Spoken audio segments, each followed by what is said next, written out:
Hey, what's going on, everybody? Chris Flick here. This is the Chris Flick Podcast, episode number 63. Today we're going to be talking... Well, first off, I got to share a little something, man. I just got off a nice weekend getaway in Boston. I was there from Thursday to Sunday, and it was great. It was the first time that we got to explore that wonderful city with our daughter, Emmy, and she was a little beast, man. She was walking that city like she owned the place. A lot of miles getting put in. A lot of trolley rides throughout the city. That's pretty much all she wanted to do. That, carousel rides, and get in the water on boats. That was pretty much how we spent our trip in Boston. And of course, we ate good food. And there's some crazy stuff going on in Boston right now, man. I was sitting at a coffee shop, and like 20 yards away from me, there's the street, and it's a main road with 4 lanes in it. Marisa and Emmy, they go to the bathroom, right? And about 30 seconds later, I take a look to my right, and I just see a mass of people coming down the street. And there was a big protest going on. This Palestinian-Israel conflict that's going on right now.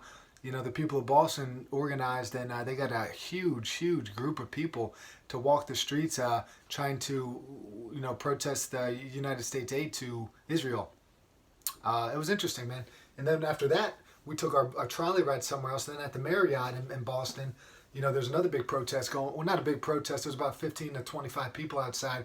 I guess the Marriott there got rid of over 100 workers, and these workers were not happy about it. So, Emmy, at the ripe young age of 3 years old, was witness to two protests in a matter of like 4 hours. It was both on the same day. We were like, what the heck is going on in Boston? But I guess it was just a Saturday in Boston, man. People were out, they were protesting. When you think about that city, when you think about that area, man, that's like the birthplace of protests and standing up for things that you believe in. So it was kind of an interesting historical twist there where, Bostonians take pride in their ability to, they take pride in the fact that they started, that area started that American Revolution. And, then you see in that city itself a bunch of other different protests. And it was a nice city. It was an enjoyable time there, but interesting time, I guess, to say the least. But now we went to Boston, man. I didn't work out for a week.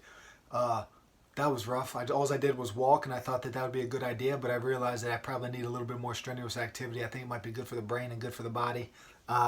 Watched a lot of stuff, man. We talked about protests. I spent last week watching some incredible stuff. Marisa and Emmy were away, so what does that mean? I got caught up on a little bit of television. I watched the trial of the Chicago 7. That is great. It's about a story about, I think it was I don't want to get my elections confused. The Vietnam War was going on. It was Nixon and I forget the Democratic nominee, but maybe it was like 1968-ish. Don't quote me on that, but anyhow, Chicago had a couple, different protest riots and stuff going on. It was just a week of protests for me, basically. Chicago 7, guys got arrested. They tried to incite violence, yada, yada, yada. It was a big national story.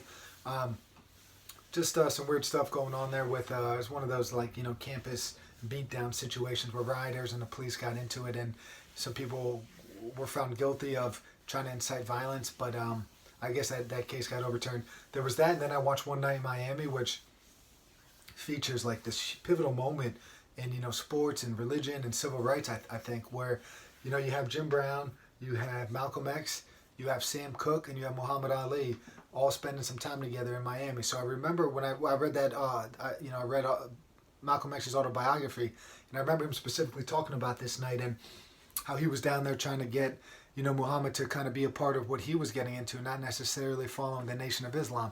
And it turns out that didn't work out too well for Malcolm, as Muhammad went elsewhere with his showing his allegiance to something else. But it was kind of interesting, and I don't know how much truth is in that story, but it was all people I love, man. I love Sam Cooke's voice. He died young. I love Malcolm X's his story of his enlightenment, basically, where Malcolm X said, white people are the devil, basically, right? But over the course of his life, after spewing this stuff for 10 plus years and building a Nation of Islam into something big, he just saw the hypocrisy at the top with Elijah. Yeah, it was Elijah Muhammad, and I think that corruption still probably lays true a little bit today, where some of the principles that they were preaching on, the leaders. Surprise, surprise, the leaders weren't following those principles, man. And I feel like that happens a lot with these, any kind of these ideological belief systems, man, whether it's religion or political stuff or whatever people become 100% show their allegiance to something. There's usually always some corruption somewhere in the leadership. And you know, Malcolm X said he went to Mecca and he just saw a bunch of Muslims there, man, and he said that they were, all kinds, it didn't matter what their color was. They were all there and they all believed in the same thing. He had one of these aha moments where it's like, the color of somebody's skin doesn't make them evil, right? It's kind of the ideals and the virtues or the lack of virtues, that define who that individual is. So, I always have respect for Malcolm X for coming to that conclusion on his own, even though, this was a man that was totally educated himself and to be one of these incredible orators. And his story is it's a great story if you could keep an open mind. It's one of my favorite books. I just picked up the audiobook version of it, read by Lawrence Fishburne. I'll be digging into that soon. But anyhow, so you got Sam Cooke, one of my favorite voices ever. You got the man Malcolm X, who I respect. Jim Brown, I know he's a beast, man. I know he was an animal back in the day. I don't know too much about him, man. You look up his his criminal sheet, and it's just like, questionable. Then you got Muhammad Ali, who was not afraid to stand up for what he believed in, which I think is important. I think it's important from the right people.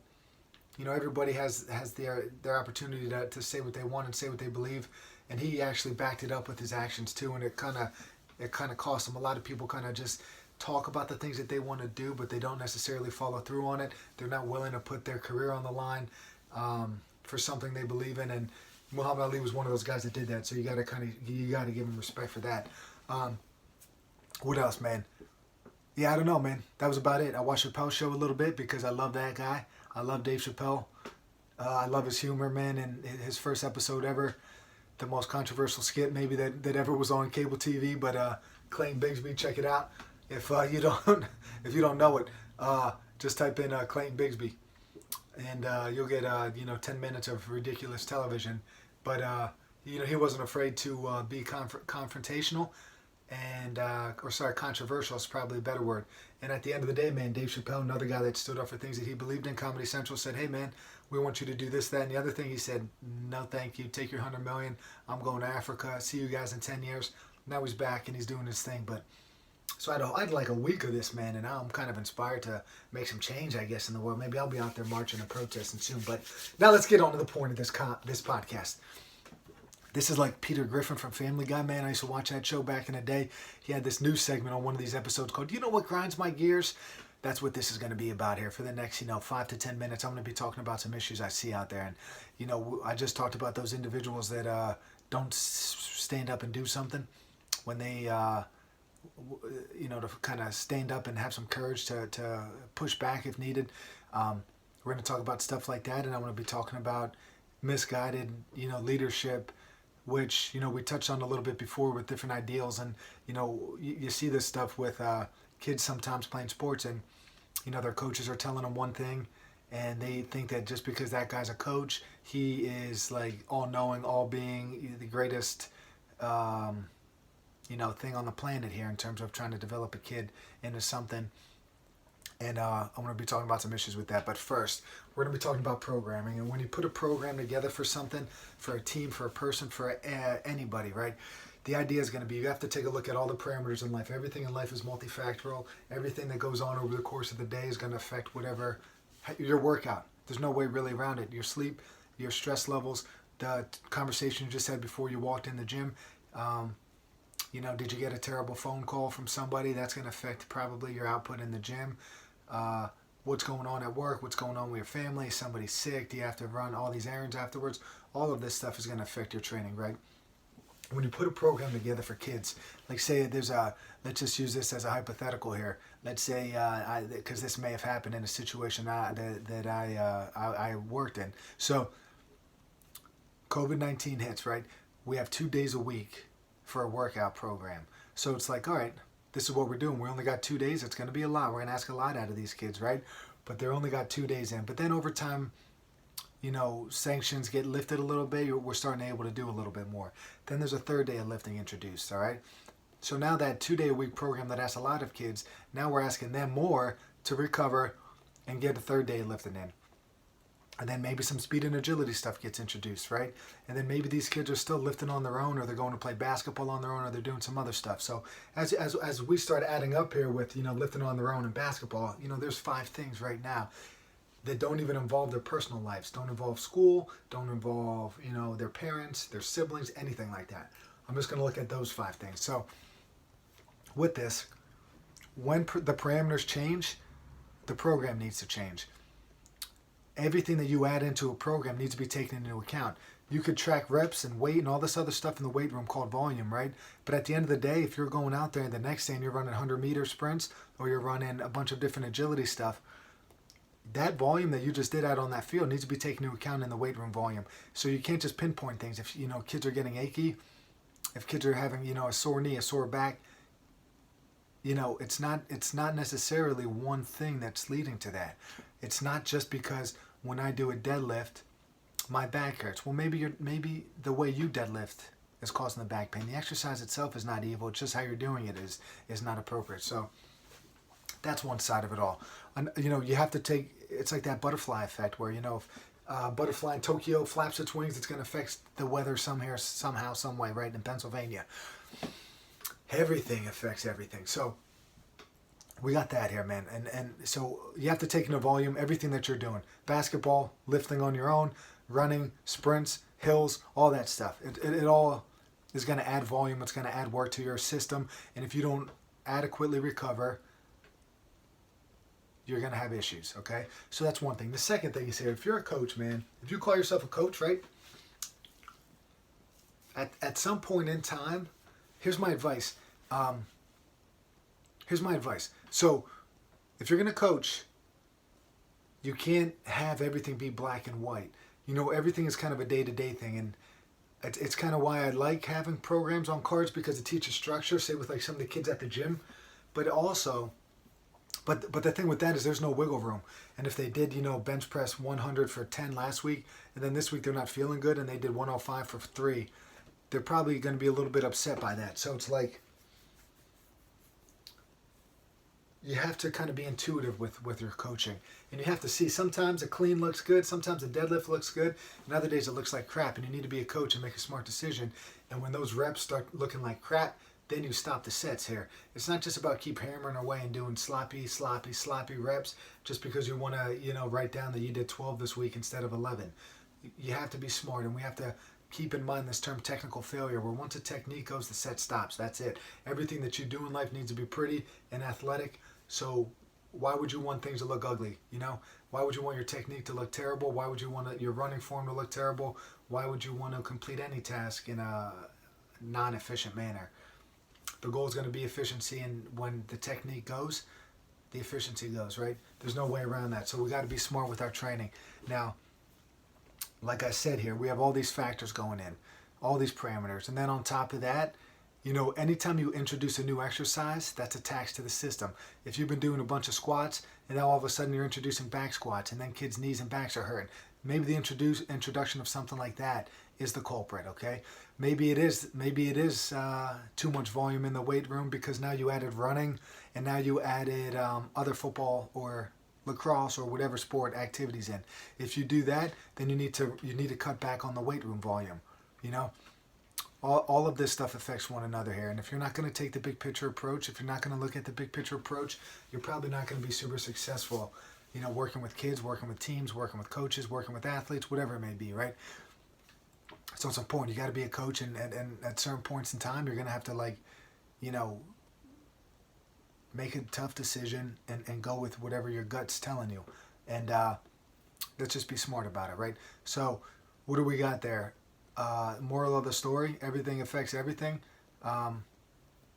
Going for a walk is going to affect your lift potentially.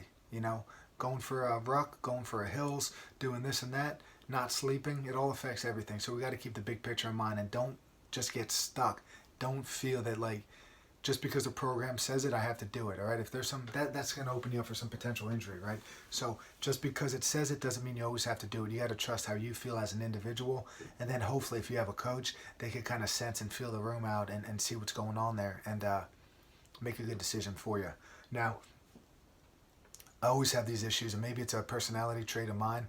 I just don't work well with others sometimes, man, and I kind of get myself in these predicaments where I get frustrated with things, and this is why I'm here. This is my confessional, I guess. Like the old Real World Road Rules Challenge, where they just stare at the camera and talk about things. I guess this is what I'm doing right now. So, that's one thing, right? Number 2, high school coaches, club coaches. They seem to talk about, well, it's like that old saying, right? If all you have is a hammer, everything is a nail. If you are a chiropractor, the answer to everything is getting adjusted. If you are a strength coach, like a power lifter, say, the answer to a weak core is to do more power lifts. If you are a baseball player, the answer to getting better at baseball is just play more and more and more baseball, right? But there's always that point of diminishing returns where more is not always better. So, I get a message, and the message kind of goes with a coach's advice. It just involved getting a kid's arm stronger, right? So the kid never really worked out, right? He's getting incredible improvements in the weight room. Apparently it's translating well to the sport field. But, this coach just kind of steps out of line in the sense that he's trying to advise, an 8th grade kid that he needs to get his arm stronger, say. And at the end of the day, when we start talking about specializing, we have to, number one, realize where that information is coming from, right? And does that individual have some sort of ulterior motive where, the club basketball coach might want you or let's just say your high school coach is also a club coach. That club coach might be making a little bit of money. It might be a little side job for him, right? So to get kids into that program there, he might tell you some things that are not always of 100% looking out for your best interest, right? So that's one thing. The second thing would be that, basically just selfishness and selfishness in the sense that, like, you just want that kid to be great at your sport without any considerations to like that kid's long-term or overall development, right? So as a 13-year-old baseball player, let's say, if he just does all of this sports-specific stuff at that age, he's probably going to have a good short-term burst, right? But then because you don't take the long-term approach to things, he might even level off and plateau. So if we're just going to focus on being a great baseball player in the 8th grade and not take into account all these other athletic skills that come along with being a great baseball player, the agility stuff, the acceleration, the deceleration, the reaction time, all of this stuff, well, not quite reaction time, but just using visual stimulus to try to train that part of your body, the hands and the eyes kind of working together. If you don't take that stuff into account, you're just focusing on getting somebody's arm stronger so they can throw a little bit harder as an 8th grader. I think it's a little bit short-sighted, and I think it's an issue, and I see that a lot with, it's like, hey, if we want our kid to be a better wrestler, what's the answer? Wrestle all year round.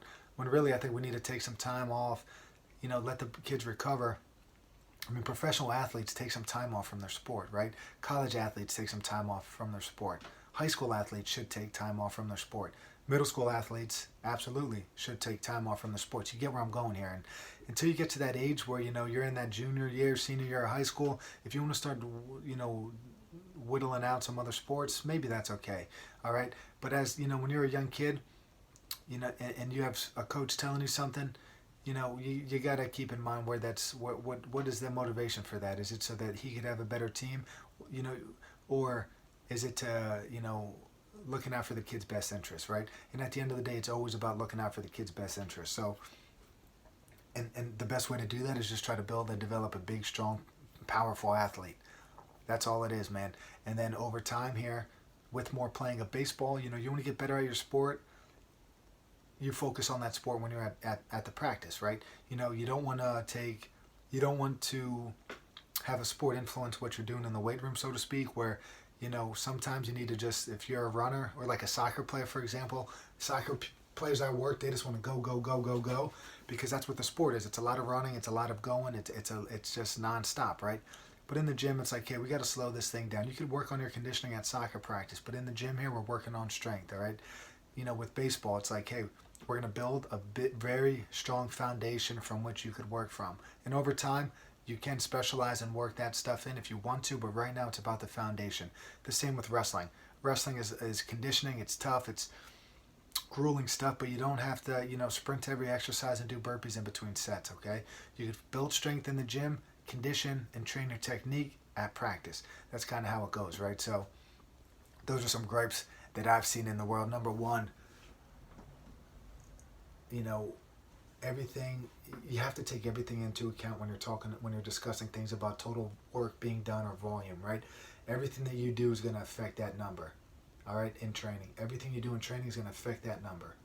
And then number two, be careful with where you're getting your advice from, and talk to multiple sources maybe and see what's best for the kids, because unfortunately some high school coaches have selfish views in the sense that they just want their kids in the weight room or focusing on that sport all year round, and not seeing the value in doing other things, and not seeing the value in building a foundation first. They want to skip that foundation, that most important piece to the puzzle, that cornerstone, so to speak.